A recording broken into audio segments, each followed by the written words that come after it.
Welcome back. You're still watching The World Today on Channels Television. Now, following the just concluded G20 summit, which you saw in the last report before we went on the break, European Union foreign ministers are now discussing new sanctions against Russia.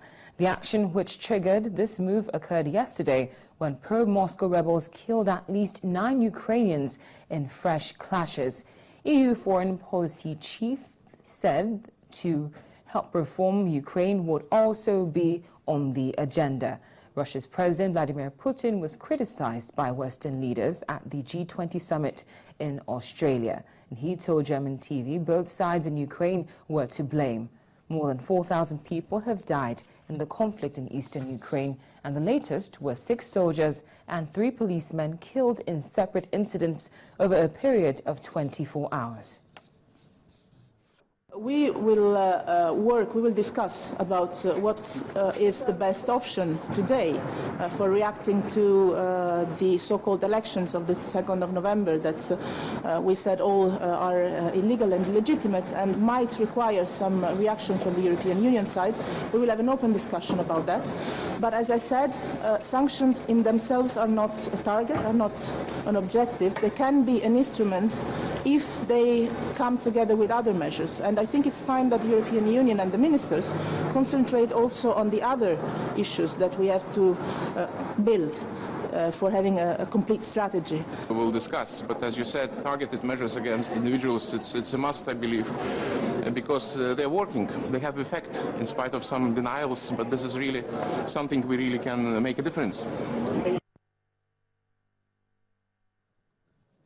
Now away from the crisis in Ukraine to another kind of crisis, but in this case it's a natural one.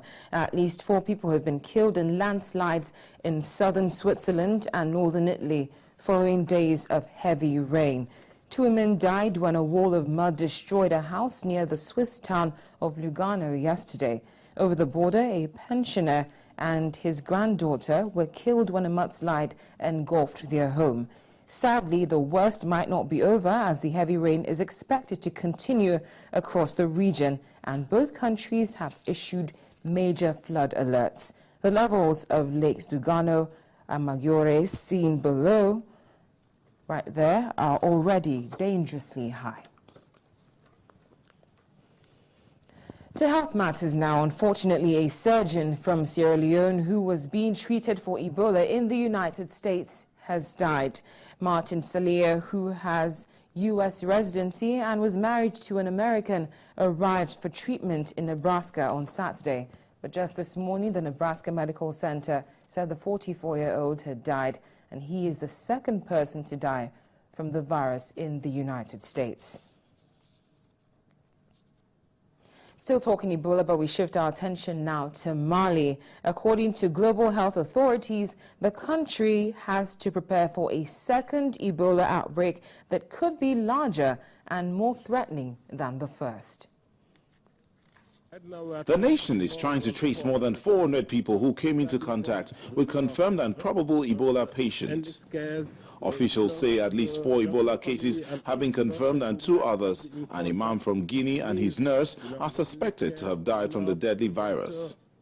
Right now we are tracing more than 400 people, starting from the nurse, and in this case, the nurse, the doctor family, and all these persons who might have been in contact with, in this case, the nurse, the doctor, and the dead body. The imam fell ill in Guinea and traveled to Mali's capital, Bamako, in October for treatment. That's according to reports. But the private clinic where he stayed in failed to diagnose Ebola on the patient. The outbreak was not detected until a nurse at the clinic fell ill and died. The WHO representative also called into question the efficiency of Mali's health system. Normally that person should have never left Guinea to come to be treated in Mali. So there is something wrong at the border. And secondly, at the clinic, I cannot understand a doctor in this epidemic context who can receive a patient from Guinea with, kidney failure, with fever, and not thinking about Ebola. They made a mistake, they didn't report that, and even when this nurse started being sick, they never reported it. The Malian government had hoped to declare Mali free of the virus on Saturday, but Ebola has claimed at least 3 more victims, and officials are desperately trying to find more than 250 people who may be infected. The atmosphere in the Malian capital Bamako has changed after the news of several more deaths caused by the Ebola virus. It has not helped that officials were telling Malians that the country was almost clear of the virus. At newspaper stands across the city, Ebola is a headline story with graphic pictures which are used to illustrate a point.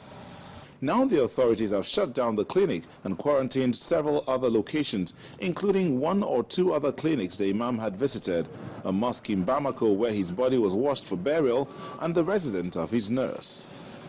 We need to be very realistic. If you are monitoring more than 200 people, we have to be ready to identify very quickly any new case, and this can happen. We need to be prepared for that. We are, getting more and more prepared for that. Teams are in the field, monitoring them twice a day, and we are expecting to see new cases. It's possible. Yeah.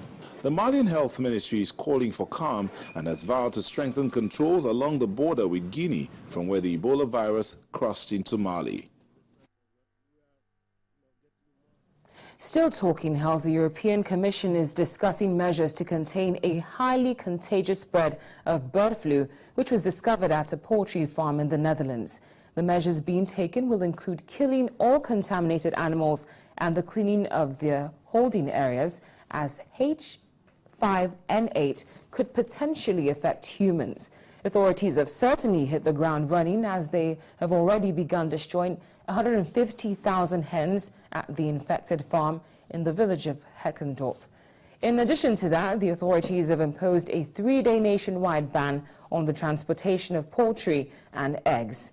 Meanwhile, officials in the United Kingdom have confirmed at least 1 case of bird flu in Yorkshire, but insisted the risk to public health was very low.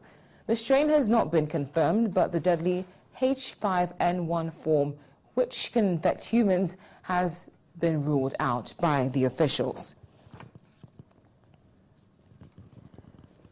To politics now. Political and military leaders in Burkina Faso have chosen a former foreign minister, Michel Kafando, to be the country's interim president. The move follows the signing of a charter yesterday, mapping out a year-long transition to elections. Mr. Kafando was one of 4 possible candidates for the post, including 2 journalists and an academic. The army took power after President Blaise Compaoré was forced to resign on the 31st of October during mass protests. Lieutenant Colonel Isaac Zida, who declared himself head of the West African state, has pledged to hand over power to a civilian authority. The transitional charter will see an interim legislative chamber and a transitional leader installed until elections are organized next year. After the break, on The World Today, the Christmas spirit is manifesting in a very big way. Please stay with us.